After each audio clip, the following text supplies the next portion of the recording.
ચંડોળાનો બાદશાહ ગણાતો લલ્લા બિહારી રાજસ્થાનથી ઝડપાયો છે। ક્રાઇમ બ્રાન્ચની તપાસમાં સામે આવ્યું છે કે માત્ર લલ્લા બિહારી જ નહીં પરંતુ સ્થાનિક કેટલાક રાજકીય નેતાઓ પણ બાંગ્લાદેશીઓને મદદ કરતા હતા।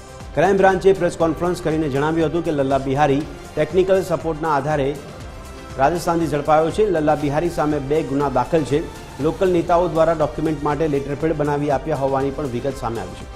તેઓની તપાસ ચાલી રહી છે। ત્યારે લલ્લા બિહારી રાજસ્થાનમાં પોલીસથી છુપાઈને રહેતો હતો। જે દિવસે ફરિયાદ નોંધાઈ તે દિવસે તેણે અમદાવાદ છોડી દીધું હતું। બાંગ્લાદેશી ઘુસાડીને દેવામાં કેટલાક એજન્ટ સક્રિય પણ હતા, તેનો ડેટા પોલીસ પાસે આવ્યો છે। તો ભાડા કરાર અને લેટરપેડ સૌથી મહત્વના પુરાવા છે, જેનો ઉપયોગ લલ્લા બિહારી કરતો હતો અને ગેરકાયદેસર બાંગ્લાદેશીઓની ઘૂસણખોરી કરાવતો હતો।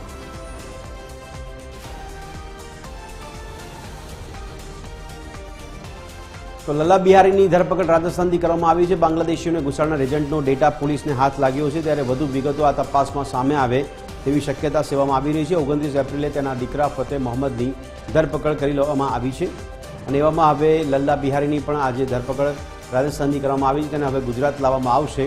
ત્યારે હર્ષ સંઘવી દ્વારા 72 કલાકનું જે અલ્ટિમેટમ આપવામાં આવ્યું હતું તે 72 કલાકનું અલ્ટિમેટમ પૂરું થતાં પહેલાં જ લલ્લા બિહારીની ધરપકડ રાજસ્થાનથી કરવામાં આવી છે। એક નજર કરીએ કોણ છે લલ્લા બિહારી, તો લાલુભાઈ પઠાણ ઉર્ફે લલ્લા બિહારી મૂળ અજમેરનો રહેવાસી 2 દાયકા પહેલાં અમદાવાદ આવ્યો અને ચંડોળા વિસ્તારમાં વસવાટ શરૂ કર્યો। શરૂઆતમાં તેણે અહીંયા ગેરકાયદેસર રહેતા લોકોને પોતાનો ટાર્ગેટ બનાવી તેમને અહીંના રૂમ ગોડાઉન આપવાનું શરૂ કર્યું હતું। ધીમે ધીમે પહેલાં કાચા શેડ ઊભા કર્યા અને તેમાંથી તેને રોકડી કરવાનું શરૂ કર્યું હતું। ત્યારે મોટા પ્રમાણમાં બાંગ્લાદેશી આવતા હોવાથી ગેરકાયદેસર ડોક્યુમેન્ટ ઊભા કરવાનું શરૂઆત કરી હતી। ખોટા ભાડા કરાર કરીને ભારતીય નાગરિકતા અપાવવા સુધીનું એક પેકેજ તૈયાર કરી નાખ્યું। તે અત્યારે અંદાજે 10 થી 12 લાખ રૂપિયા મહિને કમાય છે।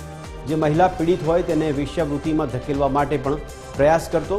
તેણે અહીંયા અનેક મહિલાઓનું શોષણ પણ કર્યું હોવાનો ઉલ્લેખ છે।